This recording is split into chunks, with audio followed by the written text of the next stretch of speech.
तो दोस्तों bank of Maharashtra, जिसको आप महाराष्ट्र बैंक के नाम से भी जानते होंगे, कंपनी ने अपने क्वार्टर वन के नंबर को डिस्क्लोज कर दिया है। तो चलिए देखते हैं क्या है क्वार्टर वन के नंबर्स के अंदर। तो डाटा बेसिकली यहाँ पे लाख्स में दिया गया है, मैं आपको क्रोस में कन्वर्ट करके समझाता हूँ कैसे क्या हुआ है। तो देखिए पिछले क्वार्टर में कंपनी ने 6,488 करोड़ के आसपास का टोटल इनकम जनरेट किया था।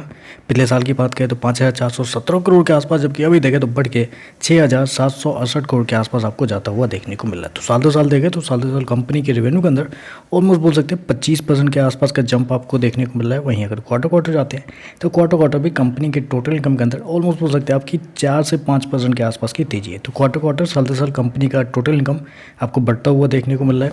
इंटरेस्ट इनकम की बात कर लेते हैं, क्योंकि मेन रेवेन्यू तो कंपनी का यहीं से जनरेट हो रहा है। तो पिछले क्वार्टर में 5,466 करोड़ जनरेट किए थे, पिछले साल 4,788 करोड़, जबकि अभी देखें तो बढ़ के 5,874 करोड़ के आसपास आपको देखने को मिला है। तो इंटरेस्ट इनकम भी देखें तो आपको साल से साल क्वार्टर बढ़ता हुआ देखने को मिल रहा है। खर्चे की बात कर लेते हैं तो देखिए पिछले क्वार्टर में कंपनी ने 4,278 करोड़ खर्च किए थे, पिछले साल 3,554 करोड़, जबकि अभी देखें तो कंपनी खर्चे 4,474 करोड़ के आसपास आपको देखने को मिले। तो कंपनी के खर्चे देखें तो कंपनी के खर्चे थोड़ा सा हाई आपको देखने को मिल रहा है इस क्वार्टर में। क्वार्टरली बेसिस पे मैं आपको बता दूं, कंपनी का NII यानी कि नेट इंटरेस्ट इनकम जो होता है बेसिकली का, वो अगर देखें तो पिछले साल 2,400 करोड़ के आसपास था, जबकि अभी देखें तो 3,000 करोड़ के आसपास आपको देखने को मिला। तो कंपनी के NII के अंदर भी देखें तो लगभग 20% के आसपास की तेजी आपको देखने को मिल रही है। चलिए कंपनी का प्रोविजन क्या है वो देख लेते हैं पहले।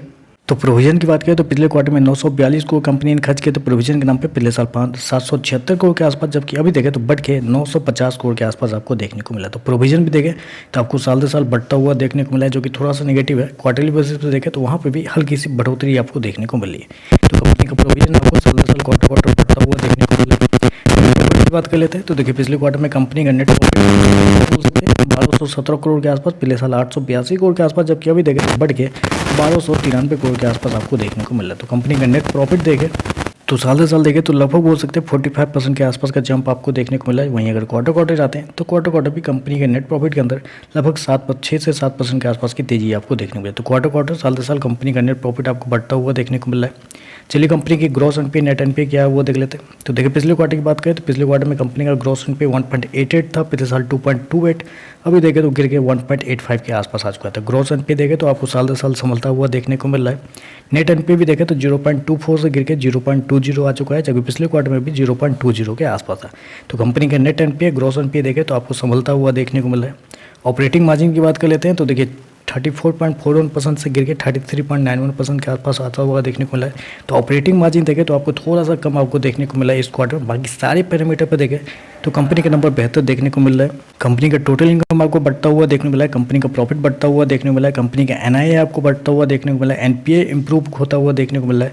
बस ऑपरेटिंग मार्जिन जो है कंपनी का वो इस क्वार्टर में थोड़ा सा कम देखने को मिला है। तो ओवरऑल देखें तो मेरे हिसाब से नंबर पॉजिटिव साइड पर ही आपको जाते हुए देखने को मिल रहा है। तो चलिए बस आज के लिए बस इतना ही। वीडियो पसंद आए तो लाइक कीजिएगा, साथ में साथ चैनल को सब्सक्राइब जरूर कीजिएगा।